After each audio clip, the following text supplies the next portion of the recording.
We're showing Flower Show by Joost. This is something that David Jones has done and has a history of doing for many years. It's the first time it's been back in Melbourne for 17 years. So a fantastic experience to kick off Flower Show, but also coincide with Melbourne Fashion Week as well. I'm here in the heart of Bourke Street at David Jones, and we've just created an installation called Spring Flower Show. My inspiration is the natural world and ecosystems and biodiversity, so we've created a really diverse, biodiverse installation using fish, mushrooms, yabbies, freshwater mussels, crickets, snails, and flowers. What we've done this year is colour blocked, so we've got white, pink, and yellow, and I'm a bit obsessed with the Golden Barramundi, so I made a call to Mainstream and said, how do you feel about lending me some of your beautiful barramundi? So they've definitely stolen the show. Like, you see people stopping, especially at night, and people are just fascinated. I've kind of got this feeling that cities need to be much more biodiverse than what they are, and I think that they will be. I think that the last 100 years we've removed ourselves from nature, and the next 100 are about immersing ourselves back into nature. So I really believe that a city like Melbourne can be the most biodiverse place on earth.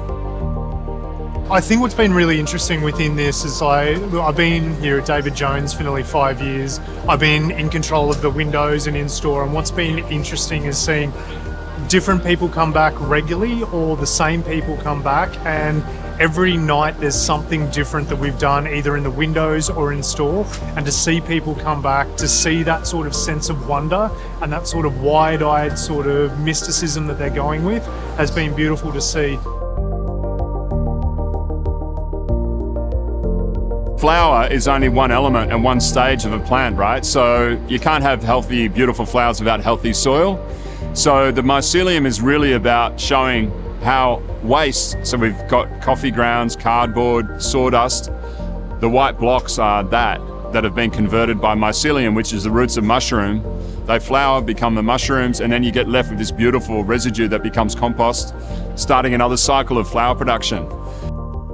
So Future Food System was started, 2020, and it was really tiny footprint, 87 square metre house, to show that we could easily feed ourselves where we live. So we actually opened the house up to the general public, and so we were cooking for different people, foods grown on site. One of the most popular things with the barramundi, where we actually used every part of the barramundi.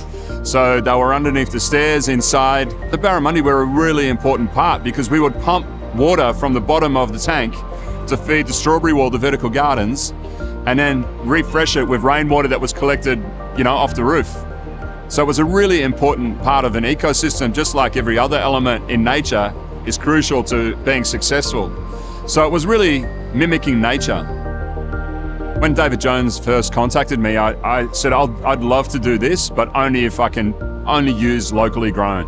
And so everything is from within 50 kilometres of Melbourne. The idea is that the future is local. To be sustainable, you've got to think locally. And what blew me away when I went to Mainstream for the first time is walking in and going, what? This is like on our doorstep. It's in our city, this incredible urban farm that is really an example of what a future sustainable aquaponics system can be.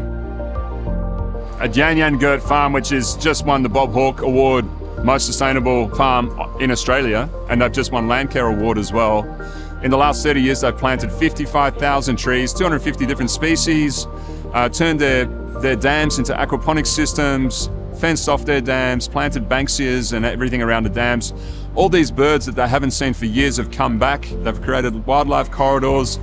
And the most amazing thing is they've actually increased production while locking up 20% of their land to vegetation. My philosophy is simple. I just don't believe that waste should exist at all. In nature, there's no waste. We have designed waste into our lives, especially in the last 50 years. I believe we need to design it out, and that's how we can become a really sustainable industry. And, Mainstream can use the waste product from another business to feed the fish. Your waste can become nutrients for another crop like lettuce. It's how nature works. It's all a closed circular system, and that is a really exciting prospect.